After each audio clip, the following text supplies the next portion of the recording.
Selamat malam Sobat Horor. Kali ini admin akan menceritakan kisah menyeramkan sekaligus memilukan. Berjudul asli Peristirahatan Terakhir dari akun Twitter Tanya Demit. Baiklah, langsung saja kita masuk ke ceritanya.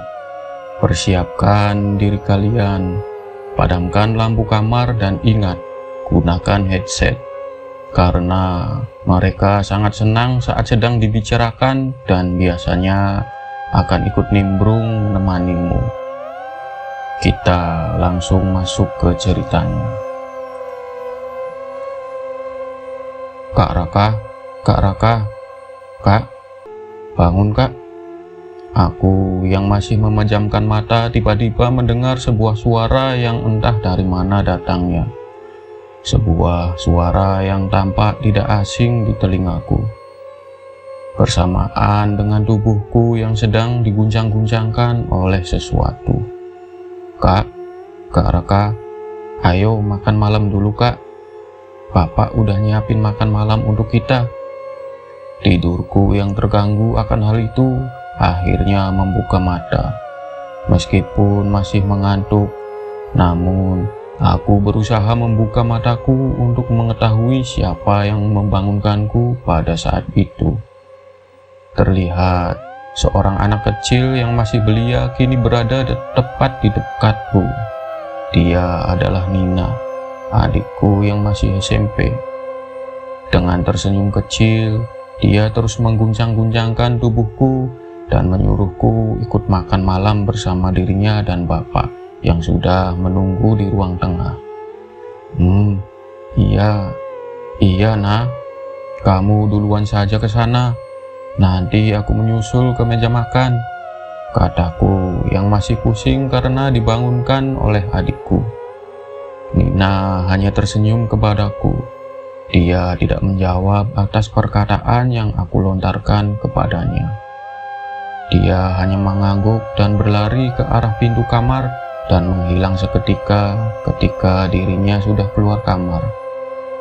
Aku yang awalnya duduk di atas kasur, kini berdiri dan berjalan keluar dari dalam kamarku. Kamar yang sudah aku tempati dari kecil hingga sekarang. Sebuah kamar yang terletak paling ujung di rumah ini. Tak lama setelah aku berjalan, aku melihat meja makan kecil di ruangan tengah, bersamaan dengan makanan-makanan yang ada di meja. Makanan-makanan itu terlihat sangat menggugah selera. Di salah satu kursi di meja tersebut, terlihat seorang yang sedang duduk dengan kacamata baca dan koran pagi yang belum sempat dia baca. Dia terlihat sangat serius membaca koran tersebut. Terlihat pula dari depan sebuah berita mencengangkan yang menceritakan tentang sebuah kebakaran hebat hingga menjadi headline di berita pada saat itu. Sedangkan di sebelahnya ada Nina yang sibuk dengan HP yang dia pegang. Dia terlihat sangat serius mendengarkan sesuatu dengan kedua headset yang dia tempelkan di telinganya. Kak Raka, ayo duduk, katanya sambil mempersilahkan aku untuk duduk di atas kursi yang ada di sebelahnya. Dia melambai tangannya seperti menyuruhku untuk duduk bersamanya pada saat itu. Kamu itu kalau tidur jangan terlalu sore, jadikan ketika makan malam harus dibangunin seperti ini. Ya sudah, ayo makan. Bapak sudah masakin makanan buat kalian nih. Raka, Nina, ayo makan, katanya sambil mempersilahkan untuk makan kepadaku dan Nina pada saat itu. Iya Pak, aku dan Nina serentak menjawab. Akhirnya kita bertiga makan malam bersama, sebuah tradisi yang selalu dilakukan oleh masyarakat kalangan menengah ke atas pada saat itu. Makan bersama dalam satu meja sambil membicarakan hal-hal yang sudah terjadi di hari itu. Sebuah kebersamaan yang bisa mengikat mereka agar menjadi lebih erat untuk sebuah keluarga. Oh iya, kalau sudah beres makan, tolong buangin sampah-sampah yang ada di dalam wastafel ya. Soalnya besok tukang sampah mau datang.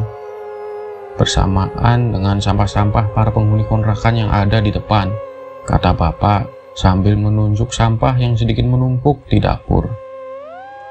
Aku hanya mengangguk, dan tak lama setelah aku makan dan membereskan semua piring dan gelas kotor yang ada di meja makan, aku mengambil sampah yang ada di sana untuk aku buang keluar. Rumahku memang sedikit agak unik, karena selain ada rumahku, ada juga dua bangunan lain yang disulap menjadi sebuah kontrakan yang memanjang dan saling berhadapan satu sama lain di depan rumahku. Kontrakan itu sengaja dibangun oleh kedua orang tuaku untuk bekal masa depanku dan Nina. Bapak berencana membagi kontrakan dengan total 10 pintu itu ketika dirinya sudah meninggal kelak. Sehingga apabila aku dan Nina berdua tidak bekerja pun, aku masih bisa mempunyai penghasilan dari para penghuni kontrakan yang mengontrak di sana. Bapak dan almarhum ibu memang terkenal akan kerja kerasnya. Ibu ketika dulu masih hidup, beliau berusaha keras untuk menyekolahkan aku dan Nina hingga akhirnya harus meregang nyawa karena penyakit yang dideritanya. Sedangkan bapak yang merupakan chef di hotel berbintang kini memilih untuk membangun dua kontrakan ini agar dia bisa lebih banyak menyempatkan waktu bersama kedua anaknya. Dari kecil sampai sekarang paling males kalau buang sampah malam-malam gini, kataku sambil sedikit menggerutu ketika aku harus membuang sampah. Aku yang sering menghabiskan diri di dalam kamar dan larut akan buku-buku pengetahuan yang sering aku baca, merasa malas apabila harus berinteraksi dengan dunia luar. Rumahku yang paling belakang membuat aku harus berjalan melewati beberapa rumah kontrakan yang memanjang dengan lampu 5 watt yang berwarna kuning yang redup dari atas pintu kontrakan yang harus aku lewati. Apalagi karena bapak membebaskan penghuninya untuk tinggal di sana, sehingga aku sendiri bisa melihat banyak sesekali orang dengan background berbeda yang tinggal di kontrakan itu. Dan aku sangat malas sekali apabila bertemu dengan mereka. Pintu nomor 20 dihuni oleh sepasang suami istri yang belum mempunyai anak, sehingga ketika usianya sudah mulai tua pun mereka masih tetap hidup berdua di kontrakan tersebut. Pintu 9 diisi oleh preman bes. Pintu nomor 9 diisi oleh preman pasar. Aku seringkali melihat dia sedang duduk dan merokok di salah satu kursi di dalam kontrakannya. Meskipun wajahnya menyeramkan, tapi dia menghormati aku, Nina dan bapak selaku pemilik kontrakan. Pintu nomor 8 diisi oleh seorang wanita yang berprofesi sebagai penghibur di salah satu klub malam. Sehingga ruangan tampak kosong dengan beberapa foto dirinya yang terpasang di sebuah sudut kamarnya. Pintu nomor 7 hingga 2 diisi oleh sebuah keluarga kecil yang salah satu dari mereka bekerja di pabrik dan pusat perbelanjaan yang ada di dekat rumahku pada saat itu. Sedangkan nomor 1 diisi oleh anak-anak kecil gelandangan yang patungan untuk menyewa salah satu petak kontrakan untuk mereka tinggal dan tidur di sana. Aku melangkahkan kakiku secara perlahan melewati pintu-pintu kontrakan tersebut dengan sebuah kresek sampah yang aku bawa. Namun kali ini ada sesuatu tampak berbeda. Aku merasakan hawa dingin yang memasuki. Namun kali ini ada sesuatu yang tampak berbeda. Aku merasakan hawa dingin yang menusuk ketika aku berjalan melewati kontrakan itu. Tidak seperti biasanya, beberapa tubuhku menggigil kedinginan ketika aku melangkah ke arah tempat sampah yang ada di depan kontrakan. Bahkan, hal aneh yang kurasakan semakin menjadi-jadi ketika lampu depan kontrakan yang menyala di depan rumah itu tiba-tiba mati dan menyala dengan sendirinya. Dan itu terjadi tepat ketika aku melangkahkan kaki. Ada apa ini? Kenapa perasaanku tidak enak? Gumamku. Aku benar-benar merasakan hawa mencekam ketika aku melewati kontrakan ini. Sehingga aku pun akhirnya mempercepat langkahku agar aku segera sampai di tempat sampah yang ada di pinggir jalan. Tap, tap, tap. Tak lama akhirnya sampai di sebuah tempat sampah yang biasa digunakan oleh keluargaku dan para penghuni kontrakan. Sampah-sampah yang menumpuk pun terlihat, bersamaan dengan banyaknya serangga yang menggurumungi sampah-sampah itu. Malam yang gelap dengan cahaya lampu jalan yang menyala di atasnya membuatku semakin waspada, karena ketika aku sedang berdiri di sana, suasana begitu sepi. Jalan raya yang seharusnya ramai kini mendadak hening. Tidak ada satupun kendaraan yang melintas pada malam ini. Tubuhku seperti merasakan sesuatu yang tidak beres sekarang, karena jantungku mendadak berdetak kencang.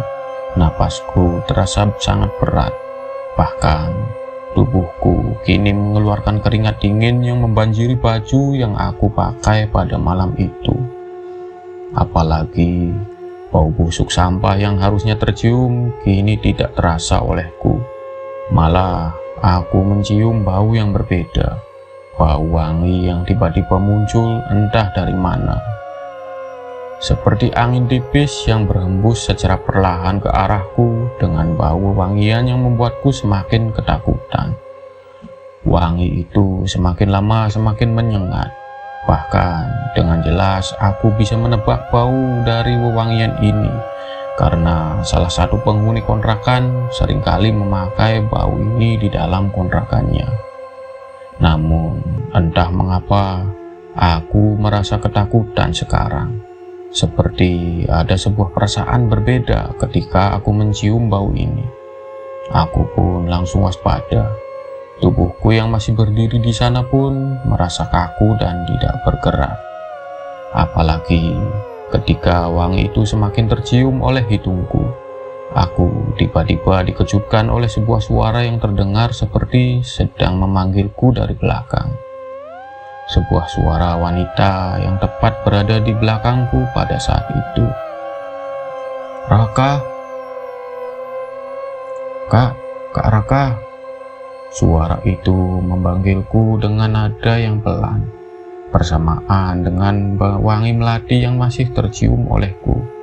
Jujur, aku ketakutan ketika mendengar hal itu. Aku takut ada sesuatu yang mengerikan di sana.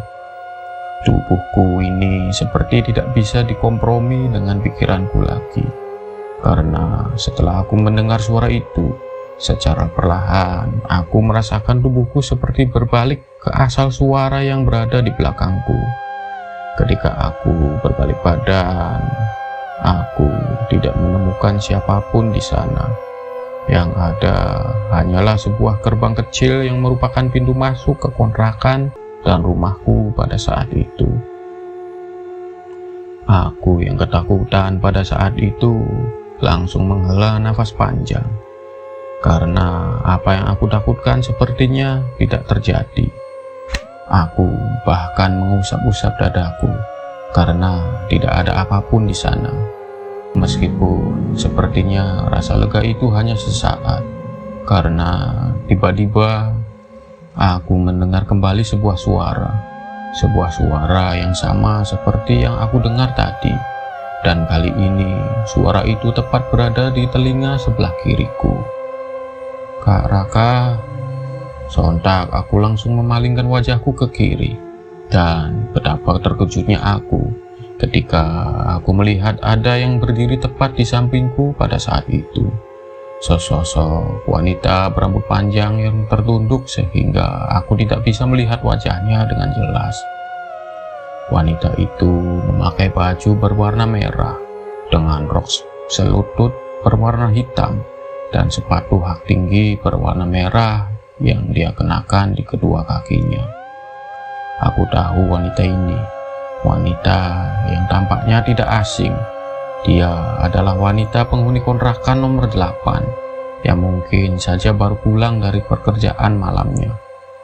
Kenapa dia tertunduk di depanku ya? Juga kenapa bau melati yang aku cium semakin kuat ketika wanita itu muncul? Raka, mohon maaf, bulan ini aku nggak bisa bayar kontrakan karena wajahnya yang tertunduk itu secara perlahan-lahan dia angkat, sehingga wajahnya yang awalnya tidak terlihat dengan jelas, perlahan aku dengan jelas bisa melihat wajahnya. Namun, aku benar-benar tercengang ketika aku melihat wajahnya dari dekat. Wajahnya itu terlihat hancur, wajahnya menghitam dengan banyak kulit yang terkelupas di sekitar wajahnya. Mulutnya yang tampak menghitam masih terlihat berusaha untuk berbicara pada saat itu. Giginya yang menghitam dengan lidah yang sudah tidak berbentuk lagi, membuatku ketakutan setengah mati ketika melihatnya. Aku belum mendapatkan pelanggan, Kak Raka, jadi mohon maaf ya. Hihihihi. Wanita itu tiba-tiba tertawa setelah selesai berkata seperti itu. Dan hal itu membuatku merasa takut semakin memuncak. Sehingga aku berlari meninggalkan dirinya yang masih berdiri di dekat tempat sampah yang ada di depan kontrakan. Bahkan sampah yang berada di dekatku aku tabrak karena aku ingin sekali menjauhi wanita yang mengerikan itu. Namun teror yang muncul tiba-tiba ternyata belum selesai. Karena aku melihat suasana kontrakan yang aku lewati tiba-tiba berubah.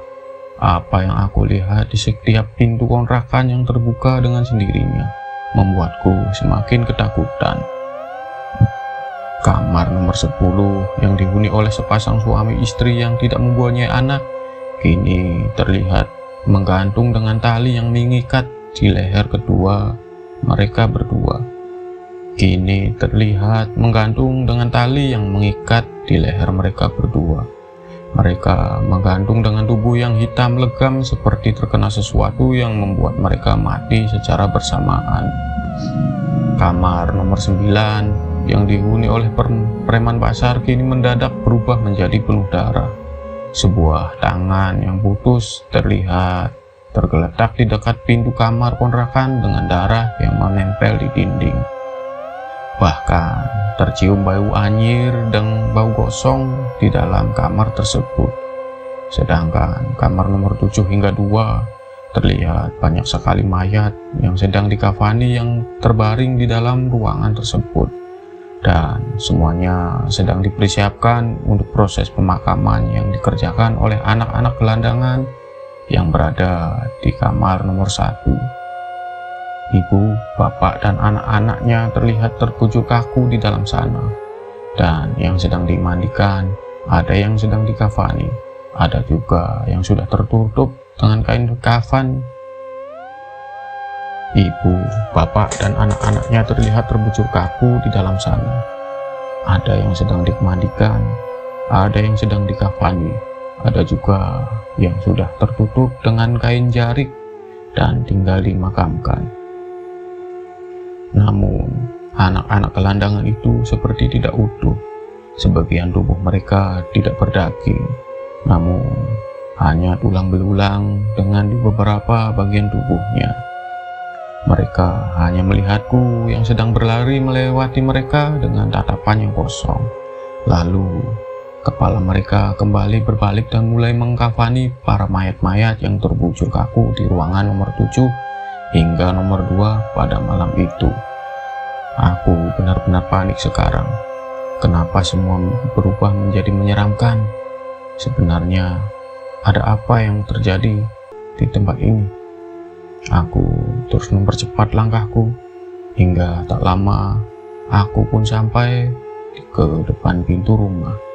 Dan dengan tergesa-gesa, aku akhirnya membuka pintu rumahku dan masuk ke dalam rumah dengan kondisi tubuhku yang ketakutan setengah mati. Blang, klak-klak, Aku langsung menutup pintu setelah aku masuk. Tak lupa aku langsung menguncinya karena aku takut mereka mengejarku hingga ke dalam rumah. Jantungku berdegup kencang.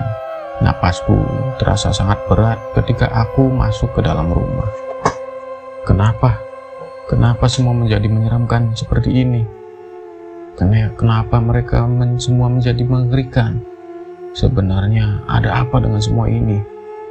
Aku benar-benar bingung. Aku tidak tahu kenapa hal mengerikan itu terjadi di kontrakan. Apa yang menyebabkan mereka berubah?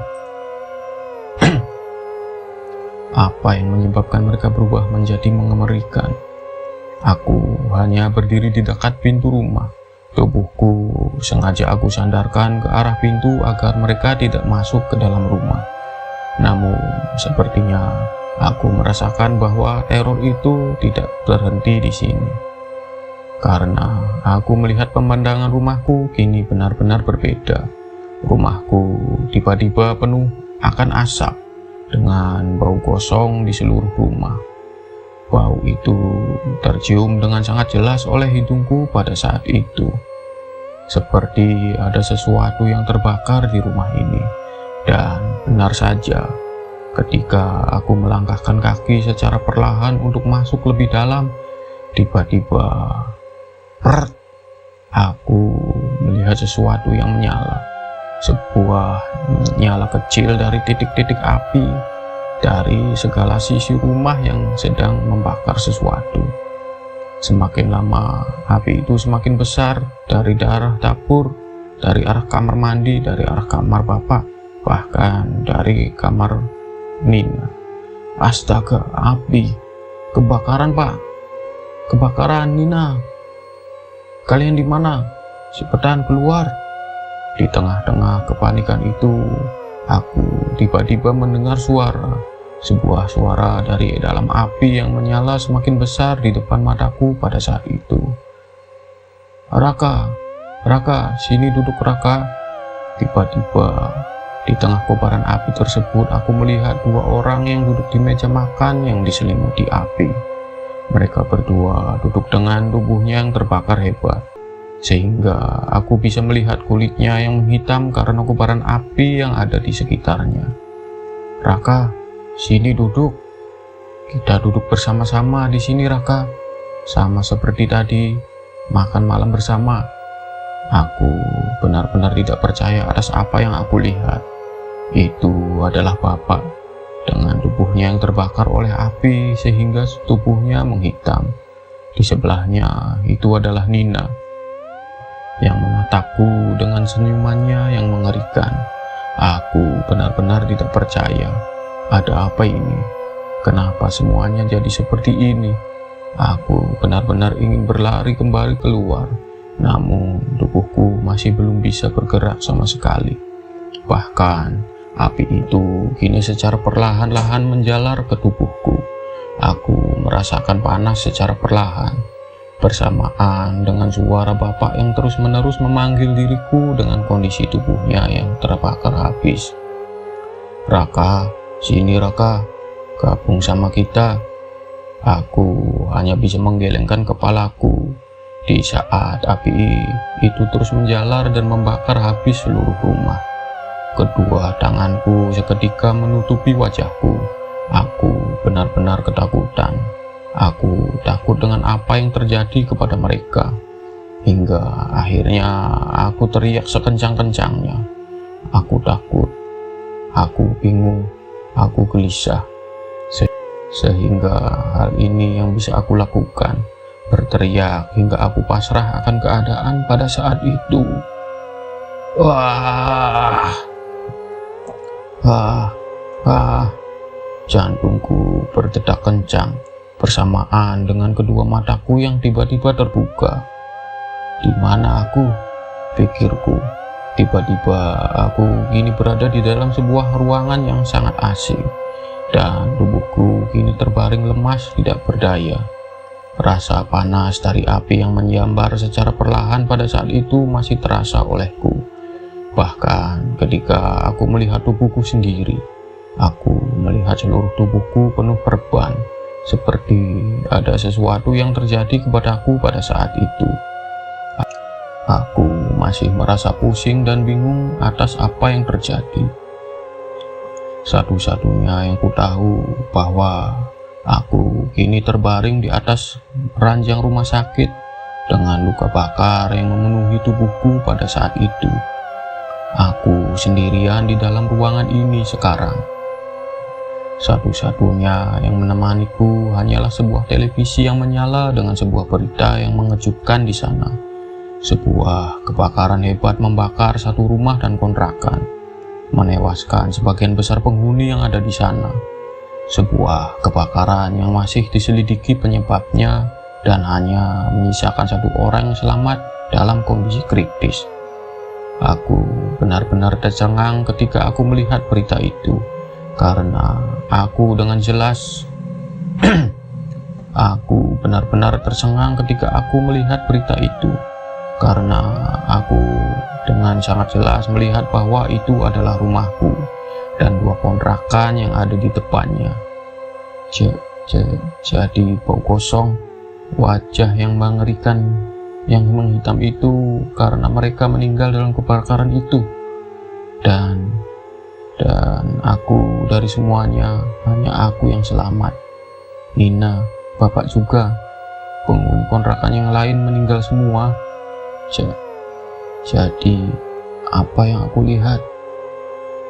Enggak. Jadi mimpi yang aku rasakan tadi adalah jiwa-jiwa yang sudah meninggal di sana. Aku baru tersadarkan sekarang. Semua yang aku alami hanyalah mimpi.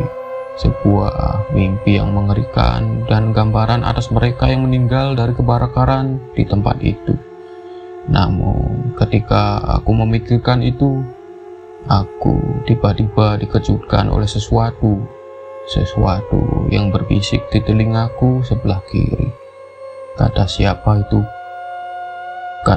itu mimpi, Kak Raka? Memang semua itu jiwa kita semua kok, yang ingin mengajak Kakak Raka ke dunia kita sekarang.